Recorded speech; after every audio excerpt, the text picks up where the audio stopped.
خبر شامل کرتی ہیں خوشاب سے۔ اسٹیشن ہاؤس آفیسر تھانہ نورپور تھل ملک زعیم مہندی بڈال نے کہا کہ ظالم کو کیفے کردار تک پہنچانا اور مظلوم کی داد رسی میری اولین ترجیح ہے۔ وہ نورپور تھل پریس کلب کے وفد کے ساتھ تعارفی نشست کے دوران خصوصی گفتگو کر رہے تھے۔ مزید تفصیلات سے آگاہ کر رہے ہیں ہمارے ڈسٹرکٹ بیورو چیف راجہ نور الہی عاطف اس رپورٹ میں۔ جی ایس ایچ او تھانہ نورپور تھل زعیم مہدی بھروال نے کہا ہے کہ اللہ تعالیٰ کے فضل و کرم سے تحصیل نورپور تھل کا علاقہ مجموعی طور پر پرامن ہے اور یہاں کے لوگ بہت اچھے ہیں۔ ان خیالات کا اظہار انہوں نے نورپور تھل پریس کلب کے عہدیداران اور ممبران کے وفد کے ساتھ تعارفی نشست کے دوران خصوصی گفتگو کرتے ہوئے کیا۔ وفد کی قیادت چیئرمین پریس کلب سیٹ سمر سلطان کر رہے تھے۔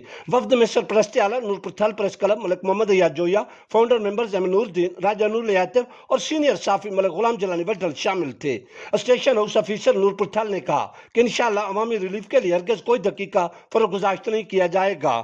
زعیم مہدی بھروال نے کہا کہ ظالم کو کیفر کردار تک پہنچانا، مظلوم کی داد رسی، میرٹ کا بول بالا، کرائمز پیش افراد کی بے خونی، سٹریٹ کرائمز کا خاتمہ، جوئے بازوں اور منشیات فروشوں کے خلاف قانون کا گھیرا تنگ کرنا اور گشت کے نظام کو مزید مؤثر بنانا میری ترجیحات ہیں۔